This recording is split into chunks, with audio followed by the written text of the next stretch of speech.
Okay, so we're going to start part 2 of chapter 8. This is chapter 8.5, part 1, and we're going to start factoring. Factoring is the opposite of multiplying. You're dividing it out, okay?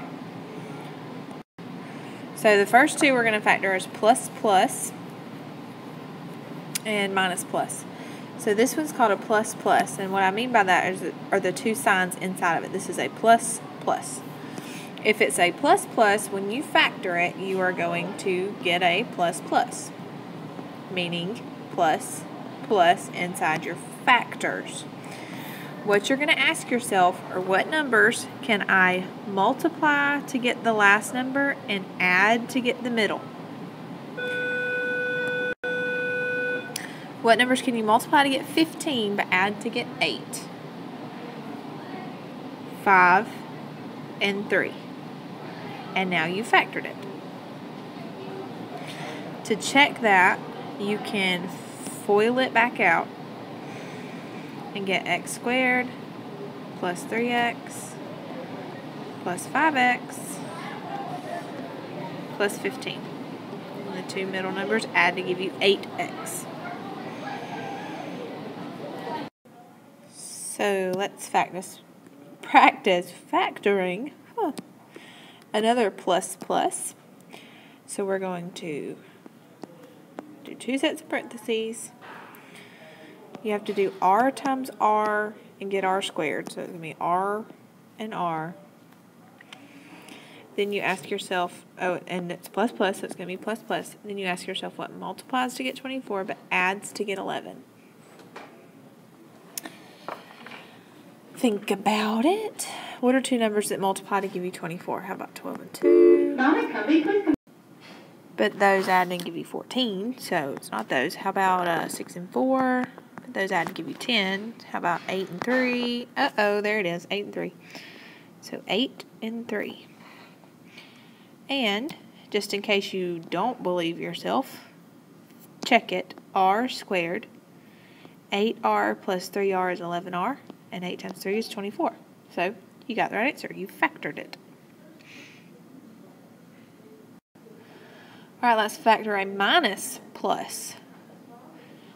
If your signs are minus plus in your trinomial, when you factor it, your signs are going to be minus plus. So, you need to multiply two things and get x squared. So, how about x and x? They're going to be minus, minus. Just kidding. I don't know what I said, but I meant when your signs are minus plus there, your signs here are going to be minus, minus. They're going to be the same. And that's because these two negative numbers that you're going to multiply together are going to give you a positive, but they're going to add to give you the negative there. So what two numbers, what two numbers multiply together to give you 24, but add to give you negative 11? How about negative 8 and negative 3? Then if you want to check it, when you multiply it out, you get first is x squared. Outside is negative 3x. Inside is negative 8x.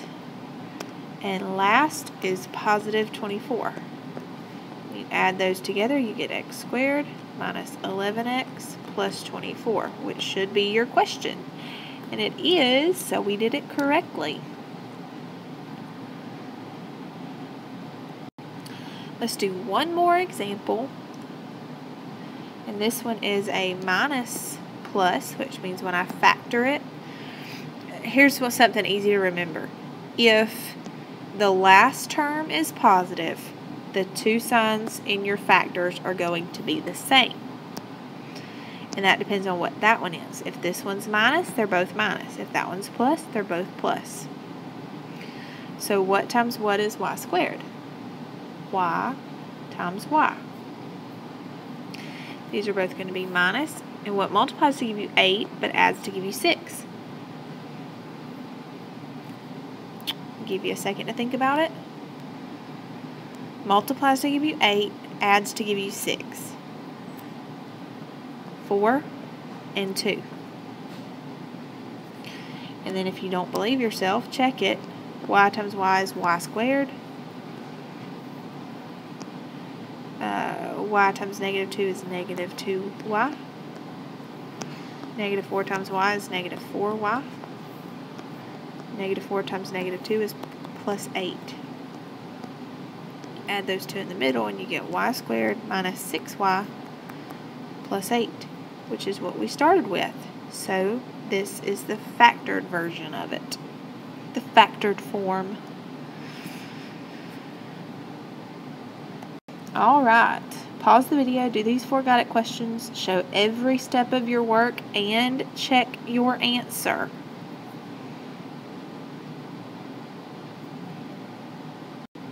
If you have any questions, please contact me.